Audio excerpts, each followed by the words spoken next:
photograph in which we were in love, caught in your eyes, waiting for the sunrise.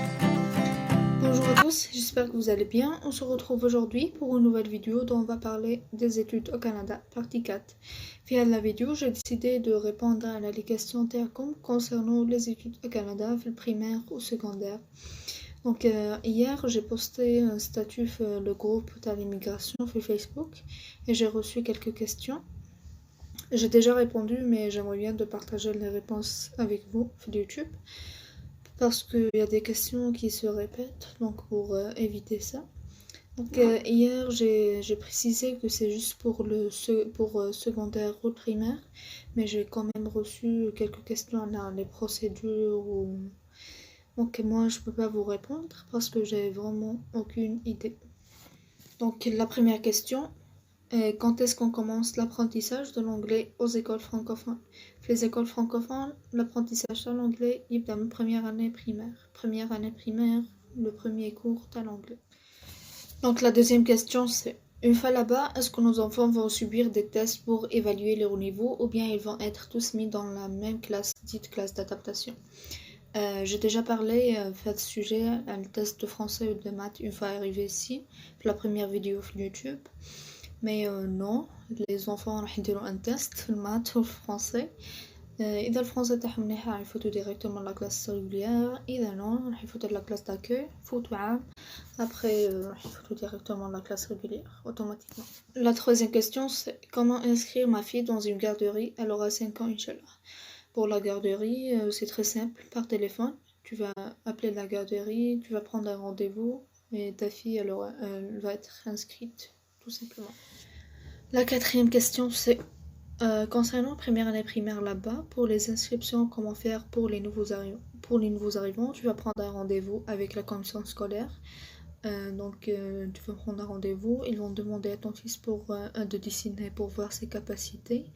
Puis tu vas prendre un rendez-vous avec l'école même pour la visiter avec ton fils ou ta fille et pour payer les frais de l'inscription et c'est tout. Et pas juste pour première année primaire, tous les niveaux c'est ça. Tu vas prendre un rendez-vous avec la commission scolaire, après avec l'école même pour la visiter et pour payer les frais de l'inscription et c'est tout. La cinquième question c'est ma fille a 15 ans, elle est lycéenne au Koweït, elle est anglophone, est-ce qu'elle peut continuer ses études en anglais ou sera-t-elle obligée à apprendre le français? Je m'inquiète parce qu'elle risque de perdre 1 an ou 2 ans dans une classe d'accueil, elle prendra donc du retard alors que normalement ici au Koweït elle devrait avoir son baccalauréat dans 2 ans. Il existe des écoles anglophones, mais quand tu vas arriver ici, tu vas décider avec la commission scolaire si ta fille va y aller dans une école anglophone ou francophone. Donc c'est ça. Mais concernant la classe d'accueil, c'est juste 1 an, pas 2 ans. Et elle va apprendre le français très très vite, ne vous inquiétez pas. Mais par contre, au cégep, elle peut choisir un programme anglophone, mais il y a des conditions. Je vais essayer de partager avec vous quelques conditions. La sixième question c'est est-ce que les études au secondaire sont gratuites? Non, ne sont pas gratuites, sont à $200 presque chaque année. Le transport est inclus. La septième question c'est est-ce que les enfants vont subir un test à l'aéroport? Non. Aucun test à l'aéroport, juste le test à la commission scolaire en maths et français.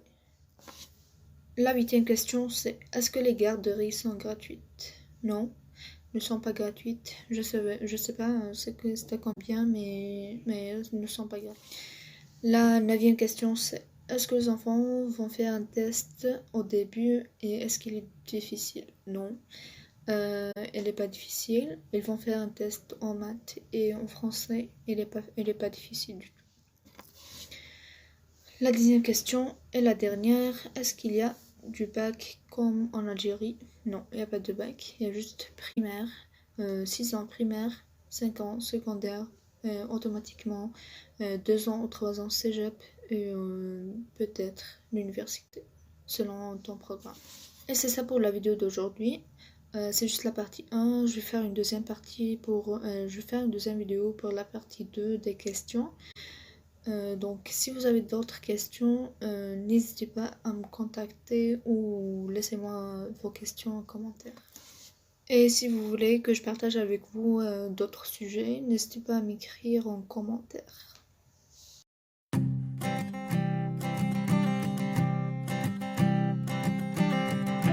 I keep a photograph in which we were in love, caught in your eyes, waiting for the sunrise.